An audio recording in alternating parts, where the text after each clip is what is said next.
السلام علیکم ورحمۃ اللہ وبرکاتہ۔ ان الحمدللہ والصلاۃ والسلام علی رسول اللہ، اما بعد۔ محترم ناظرین کرام اور عزیز طلبہ، شرح صدور الذہب کے اس سے پہلے درس میں ہم نے پڑھا تھا کلمہ کی تینوں اقسام، یعنی اسم، فعل، حرف کی لغوی اور اصطلاحی تعریف، اور آخر میں مؤلف نے حرف کی تعریف کی اور اس میں ایک مثال بیان کی، قرآن مجید کی آیت وَمِنَ النَّاسِ مَن يَعْبُدُ اللَّهَ عَلَى حَرْفٍ، یہ آیت کریمہ مؤلف نے بیان کی۔ جیسا کہ ان کا مقدمے میں بھی کہنا تھا کہ جب بھی میں کوئی مسئلہ ختم کروں گا تو آیت کریمہ سے ختم کروں گا اور اس کی تفسیر جو بھی ضروری ہوگی وہ بیان کی جائے گی۔ تو اسی آیت کی مختصر تفسیر آج کے درس میں آپ کے سامنے مؤلف بیان کریں گے۔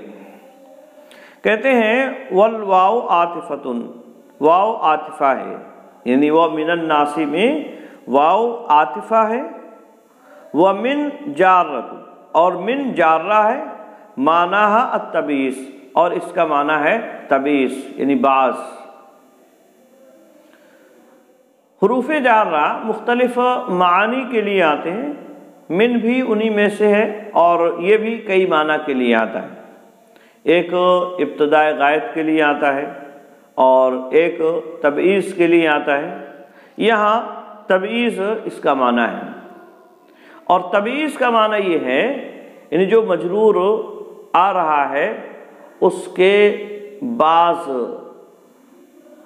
اجزاء یعنی بعض افراد حکم میں شامل ہیں، بعض افراد اس حکم میں شامل ہیں جو بیان کیا جا رہا ہے۔ تو یہاں کہہ رہے ہیں کہ من جارہ ہے اور اس کا معنی ہے تبعیض، والناس مجرور بہا، اور الناس یہ اس کے ذریعے سے مجرور ہے، یعنی یہ مجرور ہے۔ واللام فیہ لتعریف الجنسی، اور اس میں یعنی ناس میں لام یہ جنس کی تعریف کے لیے ہے، لام تعریف ہے جو جنس کے لیے ہے، یعنی تمام لوگ اس میں داخل ہو گئے، لیکن من کے ذریعے سے ان میں سے بعض کو خاص کیا گیا۔ وَمِنَ النَّاسِ، اور لوگوں میں سے بعض، یہ ترجمہ اس کا مناسب بنے گا۔ اس کے بعد کہتے ہیں وَمَن مبتدا تقدم خبرہ فی الجار والمجرور، اور من مبتدا ہے، اس کی خبر جار اور مجرور کی شکل میں گزری، یعنی من الناس، یعنی من الناس۔ وَيَعْبُدُ فعل مضارع مرفوع لخلوئہ من الناصب والجازم، اور یعبدو یہ فعل مضارع ہے، مرفوع ہے ناصب اور جازم سے خالی ہونے کی وجہ سے۔ حروف ناصبہ یا حروف جازمہ اگر فعل مضارع پر داخل نہیں ہوتے ہیں تو وہ مرفوع ہوتا ہے، تو یعبدو یہ فعل مرفوع ہو گیا اس اعتبار سے۔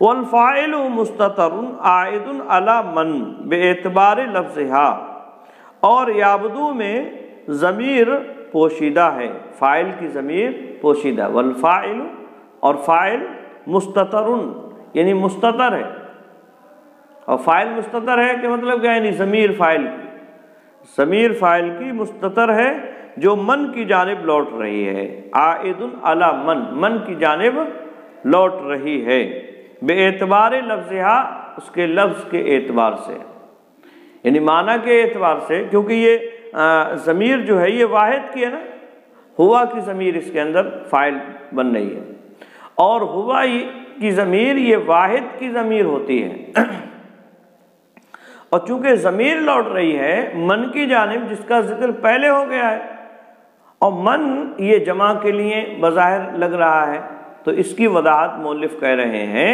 کہ یہ من کی جانب ضمیر جا رہی ہے اس لیے کہ من کا لفظ یہ واحد ہے، بے اعتبار لفظ ہے، یعنی اس کے لفظ کی وجہ سے، اس کا لفظ چونکہ واحد ہے تو اس بنیاد پر یہ ضمیر من کی جانب جا رہی ہے، ورنہ معنی کے اعتبار سے اگر دیکھا جائے تو یہ پھر جمع کے لیے بھی استعمال کیا جاتا ہے، اور اگر جمع کے لیے استعمال کیا جاتا ہے تو معنی کے اعتبار سے یعبدون ہونا چاہیے۔ آئی بات سمجھ میں؟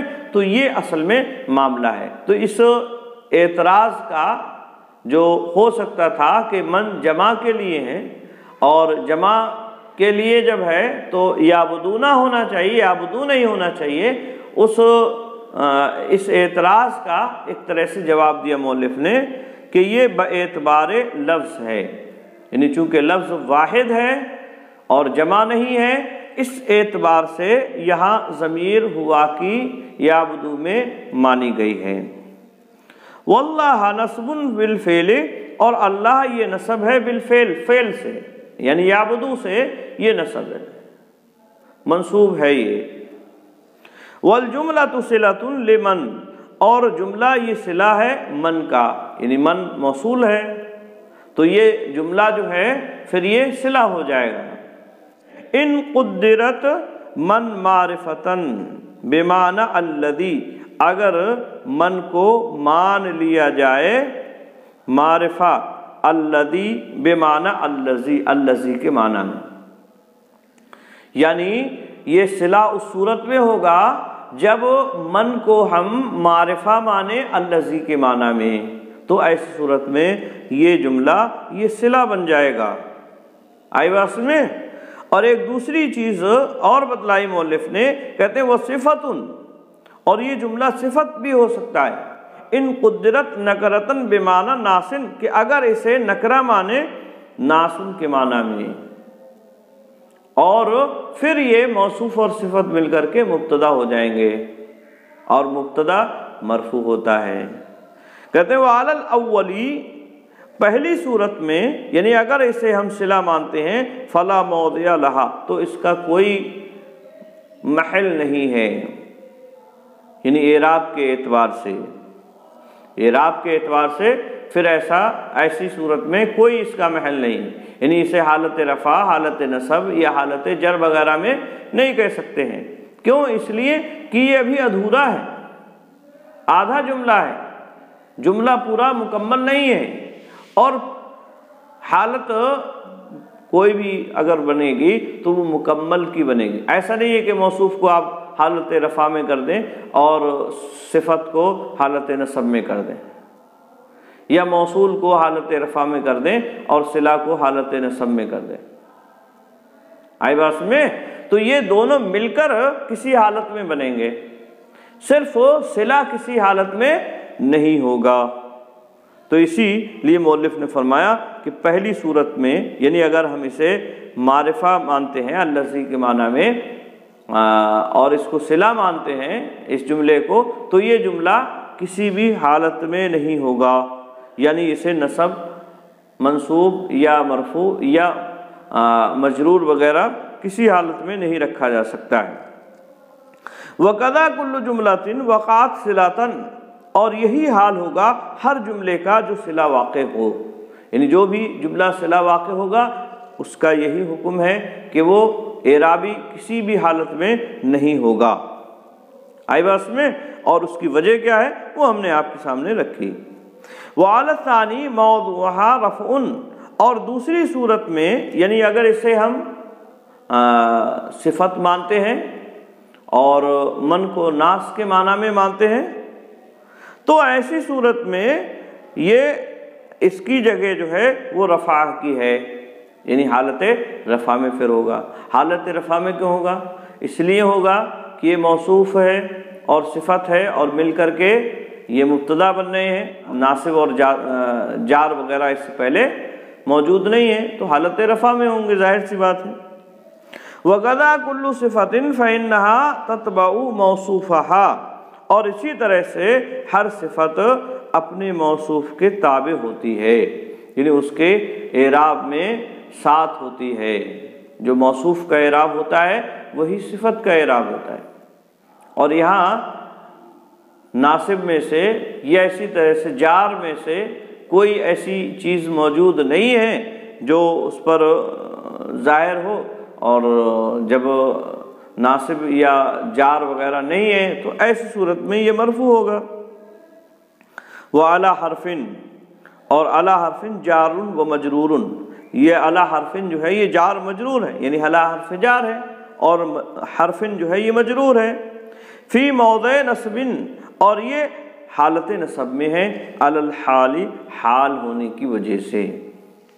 آئی بات میں، یعنی حال ہونے کی وجہ سے یہ مجرور حالت نصب میں ہوں گے پھر علی حرف، اور یہ جار اور مجرور سے مل کر کے متعلق ہوتا ہے، تو متعلق کیا ہوگا؟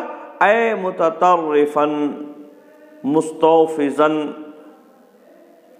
یعنی یہ متعلق ہے مستوفزا یا متطرفا کے، متطرفا کنارے ہو کر، مستوفزا تیار،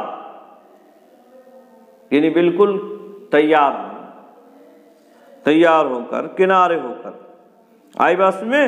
تو مطلب یہ ہوگا یعنی کنارے ہو کر، بھاگنے کے لیے، جانے کے لیے تیار ہو کر یہ عبادت کرتے ہیں۔ کچھ لوگ اس طرح سے ہیں جو عبادت اللہ کی اس طرح سے کرتے ہیں کہ فوراً بھاگنے کے لیے تیار ہوتے ہیں اور کنارے ہو کر کرتے ہیں۔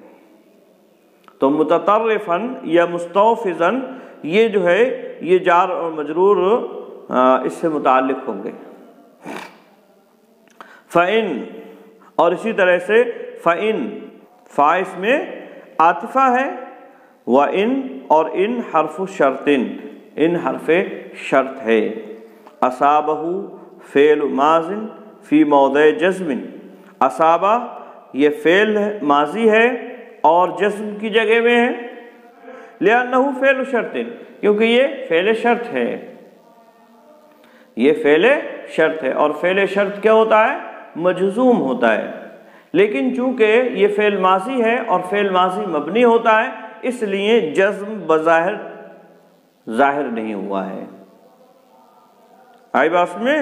والہاء مفعول، اور ہا یہ مفعول ہے، اصابہ میں جو ہا کی ضمیر ہے یہ مفعول ہے۔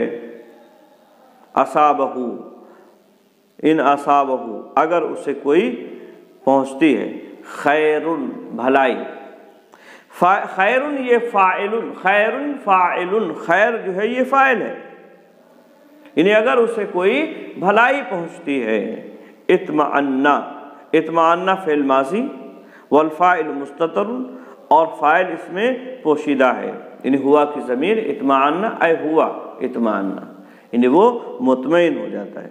بہی جار و مجرور، اور بہی جار اور مجرور ہے، متعلق باطمأن، جو کہ اطمأن سے متعلق ہے، اور اطمأن فعل اپنے فاعل اور متعلق سے مل کر کے جزا ہو جائے گا، اور معنی یہ ہوگا کہ فَإِنْ أَصَابَهُ خَيْرٌ، کہ اگر اسے کوئی بھلائی پہنچتی ہے، اطمأن بِهِ، تو مطمئن ہو جاتا ہے، تو مطمئن ہو جاتا ہے۔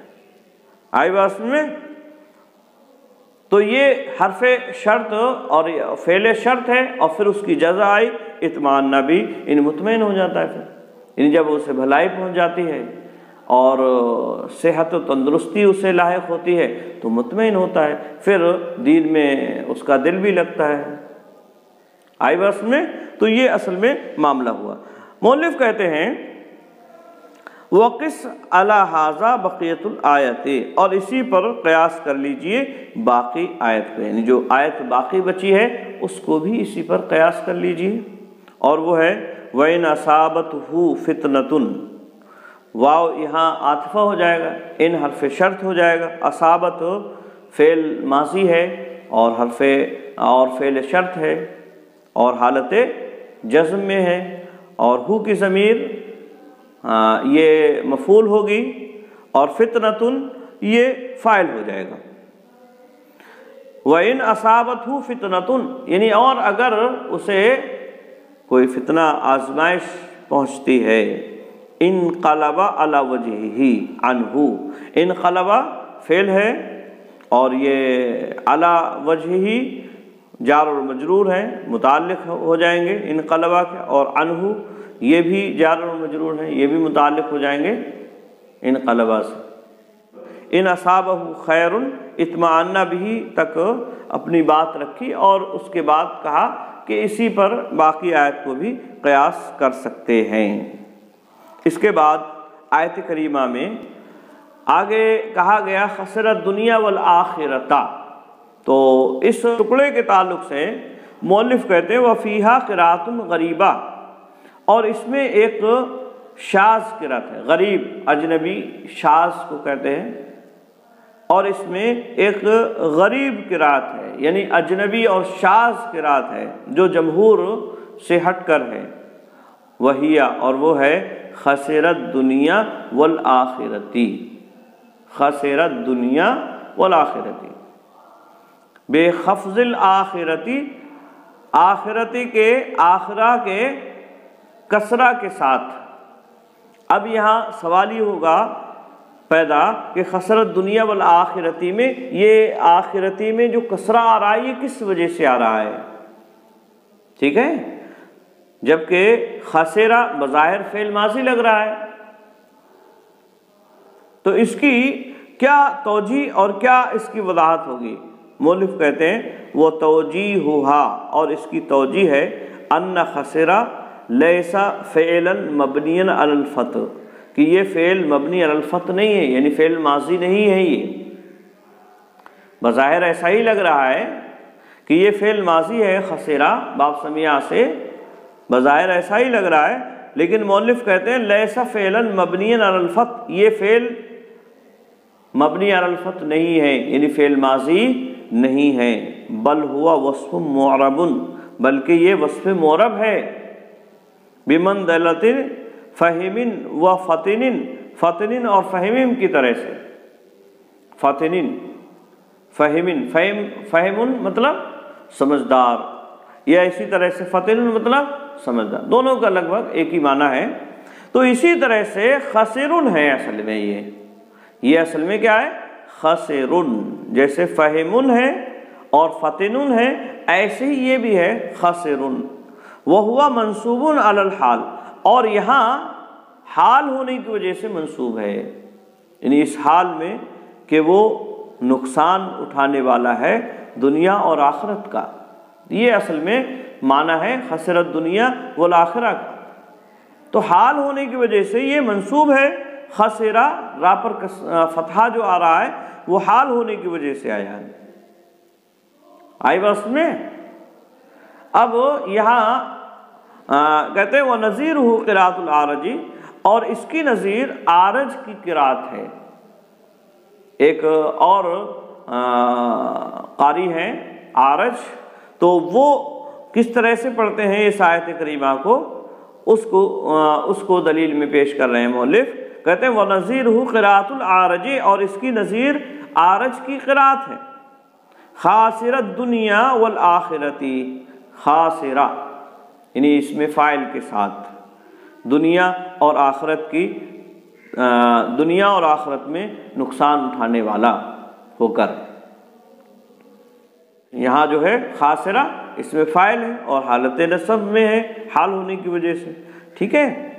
الا ان ھذا اسم فاعل، سوائے اس کے کہ یہ اسم فاعل ہے، یعنی خاسرہ اسم فاعل ہے، فلا یلتبس بالفعل، تو ایسی صورت میں یہ فعل کے ساتھ ملتبس نہیں ہوا، یعنی فعل اور اسم فاعل میں کوئی التباس پیدا نہیں ہوا، کیونکہ دونوں کی جو حیت ہے وہ الگ ہے، دونوں کا صیغہ الگ ہے، فعل کا صیغہ الگ ہے اور فاعل کا صیغہ الگ ہے، تو خاسرت دنیا والآخرتی میں کوئی اعتراض نہیں ہے، کیونکہ یہ خاسرہ جو ہے یہ مضاف ہو رہا ہے، اور دنیا والآخرہ یہ مضاف الیہ ہے، اور مضاف الیہ جب مضاف ہوتا ہے مضاف الیہ پر، تو ایسی صورت میں اس پر اعراب کسرہ کا آتا ہے، تو ایسی صورت میں یہاں کوئی التباس نہیں ہے، کسی بھی طرح کی کوئی پیچیدگی